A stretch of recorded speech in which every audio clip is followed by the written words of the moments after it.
બદલેવ ગાડી લે ये रेस्टोरेंट बोलाए मारे रेस्टोरेंट जाओ ने हमने कोई यहाँ आवे बोलाવો અહીંયા સાહેબ મેં ઉઠવાની નથી બહુ સહન કર્યું આ લોકોનું સાહેબ અપમાન સહન કરી કરીને આટલા 2 વર્ષથી અમે લોકો સહન કરીએ છીએ આદિવાસી છે એટલે શું કઈ અપમાન સહન કરવાનું એમને બાકી જાગી છે લોગો રાખને નીચે નીચે મૂકી ભારતીય જનતા પાર્ટીના કાર્યકર્તા છીએ તો કાર્યકર્તા તરીકે અમારે શું સહન કરવાનું શું આદિવાસી છીએ એટલે આદિવાસી મહિલા છીએ એટલે સહન કરવાનું અમારે ફોન કરો એસટી મોરચાના અધ્યક્ષને મારે રાજીનામું અહીંયા જ આપી દેવાનું તૈયાર જ છે લાવો પેલું કાગળ આપ બેન મારું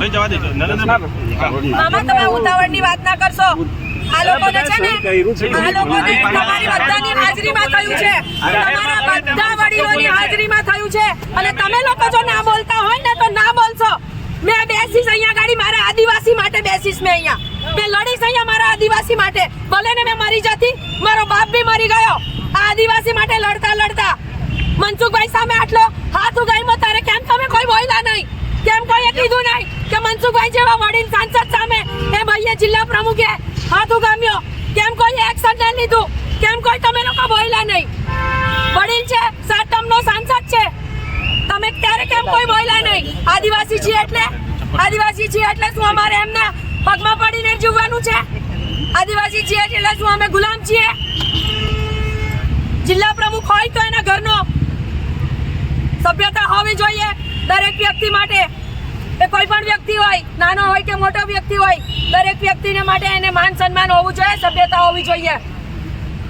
જો એ અમારા સંસદનું નથી જાળવી શકતો નથી ધારાસભ્યનું જાળવી શકતો અને તમારા સૌ વડીલોની હાજરીમાં થયું તો તમારા જો પેટનું પાણી ના ઉકળતું હોય ને તો પહેરી લો તમે ઘરે બેસી રહો તમે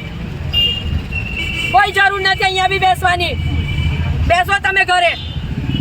અમે અમારા ભારતીય જનતા પાર્ટી માટે અમે જેટલું બી યોગદાન આપ્યું છે ને એટલું યોગદાન અમારું છે જ નથી એવું નથી અને અમે અમારા સમાજ માટે પણ કામ કરી રહ્યા છે અને પાર્ટીના કાર્યકર્તા જ્યારે સમાજના માટે કામ કરતા હોઈએ ત્યારે પાર્ટીના લોકોએ બી વિચારવું જોઈએ કે જ્યાં ત્યાં અમારું અપમાન કરે એવા લોકોની સામે એક્શન લેવા જોઈએ બોલાવો ગણપતભાઈ વસાવા સાહેબને કાર્યકર્તાઓ પાર્ટીના ગંદા ઈશારા કરે છે ઘનશ્યામભાઈ જિલ્લા પ્રમુખ હતો અમે લેખિતમાં આપ્યું હતું એક આગળ બી બતાવી મીડિયાને લેખિતમાં લખેલું છે નામ જો કે બેન જ્યારે આવે કાર્યક્રમમાં તો કાર્યકર્તાઓ અંદર ગંદા ઈશારા કરે બેન માટે અપમાનજનક શબ્દો બોલે આટલી બધી રજૂઆત કરી પ્રદેશ સુધી રજૂઆત કરી પાટીલ સાહેબ જ્યારે અધ્યક્ષ હતા ત્યારે પણ અમે રજૂઆત કરી અને લેખિતમાં રજૂઆત કરેલી છે ઘનશ્યામભાઈની સહીવાળો કાગળ છે અમારી પાસે તો એવી તો શું મજબૂરી છે કે ભાઈ આટલું બધું આદિવાસીઓનું અપમાન કરે એવા નેતાને સાચવવાનો એને નેતાગીરી તો સાબિત કરી તાલુકા જિલ્લા પંચાયતમાં એક પણ જગ્યાએ પ્રચારમાં નીકળ્યા રાત્રે 2-2, 2:30, 3-3 વાગ્યા સુધી બેન એકલા મહિલા થઈને એકલા પ્રચાર કર્યો છે અને તિલકવાડામાં ભારતીય જનતા પાર્ટીનું કમળ ખીલ્યું કર્યું છે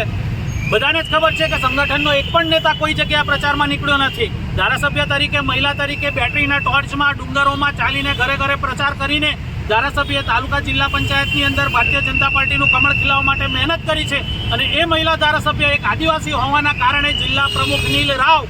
એના મળતિયાઓ એની જોડે કામ કરનારા લોકો બેન માટે અભદ્ર વાણીનો ઉપયોગ કરે ગંદા ઈશારા કરે એની સીધી સૂચનાથી કરે છે અત્યારે આપણા સાંસદ જે કાર્યક્રમો સંગઠનમાં જે અત્યારે ભારતીય જનતા પાર્ટીનો કપરો સમય આવ્યો નર્મદા જિલ્લામાં એના માટે સાહેબ કાર્યકર્તાઓને બોલાવીને એમના મન જાણવાનો પ્રયત્ન કરે સંગઠન ઊભું કરવાનો પ્રયત્ન કરે તો પાર્ટીના કાર્યકર્તાઓને આ નીલ દળની સીધી સૂચનાથી જ ધમકાવવામાં આવે કે એમપી સાહેબના કાર્યક્રમમાં જવાનું નહીં તમારે કોઈએ હાજરી નહીં આપવાની તમે આ સરપંચોને ધમકી આપવામાં આવે કે ભાઈ તમે જશો તો તમને જોઈ લઈશું તો આ શું સાબિત કરવા માંગે છે જિલ્લા પ્રમુખ